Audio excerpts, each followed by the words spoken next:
Stop. Just stop. Unless you know what you're doing for sure, just don't reapply for your ATT.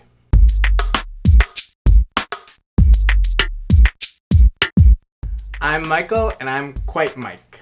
On this channel, I share my experiences and reminders for others to learn from. In this video, I'll be talking about your approval to tests and when you should reapply for it, especially those of us who failed for the NCLEX-RN. For first-time internationally educated candidates, about 39% passed, and for the repeat internationally educated, it was about 23% that passed. So based on the statistics of this past year, the US educated are the ones that have a higher passing rate than the internationally educated. Me, I was internationally educated in the Philippines. I was part of that small percentage that repeated the exam and passed. Now, I've never really spoken about numbers in regards to the NCLEX-RN, but since now that I mentioned it, what now? I get a bunch of messages from you guys, whether it be from here on YouTube or on my Facebook like page. The trend of messages that I usually get mention that their exams are coming up soon, they're nervous, and they're scared to fail. And that's normal. Then there's a few who message me and tell me that they have the intention of applying for their approval to test in the next 45 days after they just failed, and they're looking for help on how to pass. On a personal note, you should never message me about how to pass fast. I get it. We're desperate to pass. You want to pass for so many reasons. You want to pass because of your family. You want to pass to further your career. You want to pass so that you can grow yourself. But it's just this exam that's hindering you, right? But is it really just the exam that's hindering you? I failed twice before passing the last attempt. I had the attitude of applying for my ATT as soon as possible, soon after receiving my failing results. I had zero game plan, I didn't understand strategy much, and I thought most of it, if anything, I was off by like 5 or 8 questions from passing. When I listen to the lives that are described through the messages that are sent to me, they're not too far off from my own. I had brought my own burdens into the testing center. Hopes of passing, doubts of passing, burdens of recently, being broken up, baggage of failing my previous exam. I just couldn't concentrate, but I desperately wanted to pass. One person mentions that they just failed and want to reapply again soon. Another person mentions that they are busy and can't quite set aside a good amount of time for studying because they're moving in, to somewhere else, or too busy with work. If you're trying to study to pass an exam during a stressful part of the year, does that tell you to take more time with your studies or less time? I don't know what state or territory you're going to apply for in order to take your NCLEX, but be mindful that when you're going to apply for your approval to test, your days are numbered. In California, I believe they have like a year to take their exam once they receive their ATT. Here in New Jersey, once you get your ATT, you only have 3 months to schedule your exam. If you apply for those places who have a year to schedule the exam, okay, you can be lenient on that, but if you're like me and only have 3 months to schedule your exam and you're not ready, I hope you have a good plan. So here's my plan on how I applied for my ATT.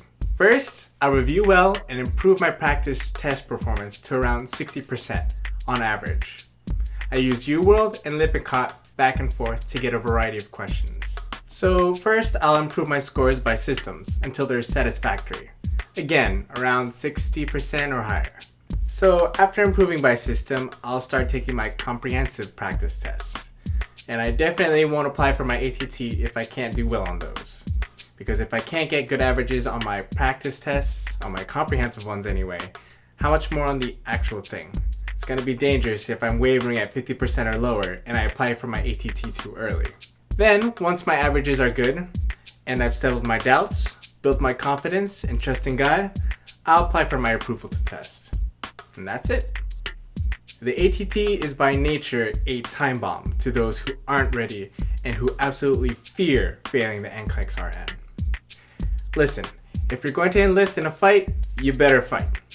Anxiety for stuff like this is normal. Mild anxiety is acceptable, but a little stress and focus in the atmosphere. But don't render yourself useless. Don't come to a fight you're not prepared for. Don't run a marathon you're not prepared for. Yes, you want to pass. You want to cross the finish line and get your medal. But you don't have to do this now. I know you want to pass now, but if you want to pass now, you best plan now and do well now. And you know what? There's no definite way to show that you're ready to take your exam.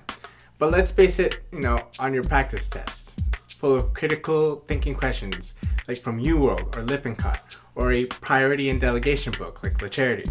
And here's a link to a video that I made about indicators to give you a general idea of when you're ready for your NCLEX. A good amount of us know what's holding us back and what could be better. What behaviors and lifestyle changes we need to make in order to accommodate change. A change from failure to success. To replace a lottery ticket mentality with a purpose and conscientious effort. Look at yourself in the mirror and see what you're working with. Ask yourself, am I in the position to pass? Have I given my best in my practice today? What more can I improve on? If I wanted to take my NCLEX today, would I be fighting while focused or desperate and distracted? If you want to pass this NCLEX, don't reapply until you've assessed yourself from head to toe and acknowledge what you've already do and don't know. For sure, you know what doesn't work on the NCLEX. Doubting. Try something else. Try organizing and focusing with a system. Give yourself something to believe in. In Proverbs 3:5-6, it reads, "Trust in the Lord with all your heart, and lean not unto your own understanding. In all your ways submit to Him, and He will make your paths straight." We try things our way. Bring our burdens and doubts with us, not only into our actual NCLEX exam, but on our practice tests and review.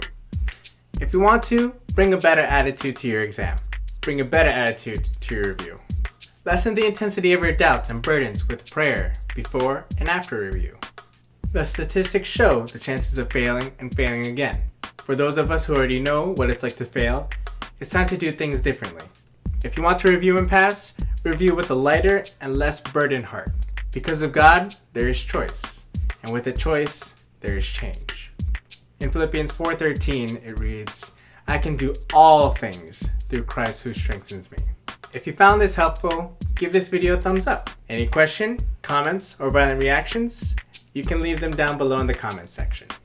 So with all that said, study well, rest best, and pray the most. Thank you for joining me for another Quiet Mic experience.